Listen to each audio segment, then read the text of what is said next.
بسم اللہ الرحمن الرحیم۔ السلام علیکم۔ آپ سلمان سپیکس دیکھ رہے ہیں۔ نئی ویڈیو میں آپ کو خوش آمدید کہتے ہیں۔ جیسے کہ اسلام میں جمعہ عزت والا ہے، عیسائیوں کے لیے اتوار اور ہندوؤں کے لیے منگل، اسی طرح یہودیوں کے لیے ہفتے کا دن محترم تھا، مگر فرق اتنا ہے کہ اسلام میں صرف ان لوگوں پر جن پر جمعہ کی نماز فرض ہے، جمعہ کی پہلی اذان سے ختم نماز تک وہ دنیاوی کاروبار حرام ہیں جو نماز میں دخل انداز ہوتے ہوں۔ عورتیں، بچے، مسافر اور بیمار لوگ اس حکم سے علیحدہ ہیں، کیونکہ ان پر جمعہ فرض نہیں ہے، لیکن یہودیوں اور عیسائیوں کے ہاں ان سارے دنوں میں دنیاوی کاروبار حرام تھے اور خاص کر شکار کرنا سختی سے منع تھا۔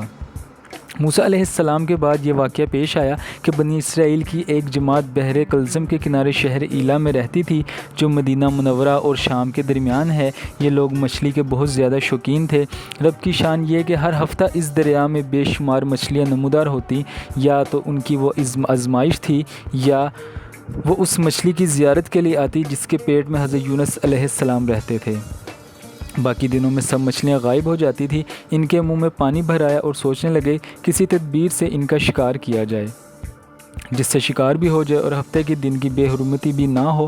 آخر ان عقل مندوں نے یہ ہیلا سوچا کہ دریا کے ارد گرد بہت گہرے غار کھود دیے اور دریا سے اس غار تک نالیاں بنا دی۔ جمعے کی شام کو ان نالیوں کا منہ کھول دیتے کہ پانی کے ساتھ مچھلیاں ان گڑھوں میں آ جاتی، اور اتوار کے دن ان گڑھوں سے مچھلیاں پکڑ لیتے اور کہتے کہ ہم ہفتے کو شکار نہیں کرتے۔ انہوں نے وہ مچھلیاں خوب کھائیں اور فروخت کیں، جس سے یہ بڑے مالدار ہو گئے۔ 40 یا 70 سال تک ان کا یہ عمل رہا۔ یہ لوگ 70,000 تھے۔ ان کی 3 جماعتیں بن گئی، ایک تو شکار کرنے والوں کی، دوسری اس سے منع کرنے والوں کی، اور تیسری خاموش رہنے والوں کی۔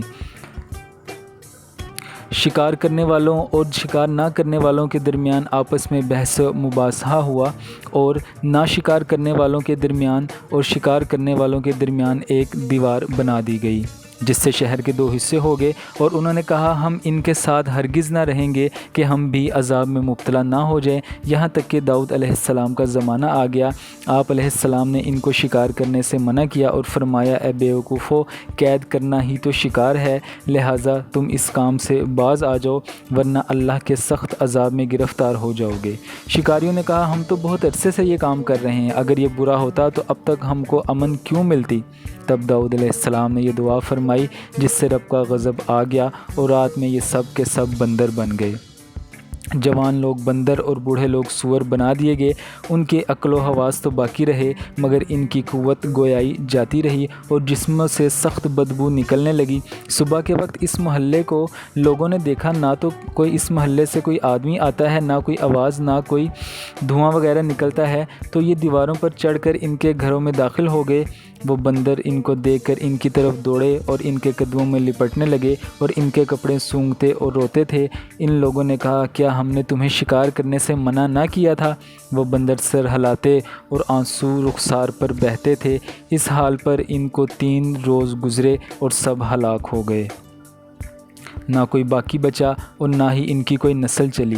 لوگوں میں یہ مشہور ہے کہ موجودہ بندر انہی کی نسل میں سے ہیں، لیکن یہ غلط ہے۔ ان سے پہلے بھی بندر موجود تھے، اور یہ موجودہ بندر ان سے پہلے بندروں کی اولادوں میں سے ہی ہیں، کیونکہ صحیح روایت میں ہے کوئی مسخ شدہ قوم 3 دن سے زیادہ نہیں جیتی، نہ کھاتی ہے، نہ پیتی ہے، اور نہ ہی ان کی نسل آگے بڑھتی ہے۔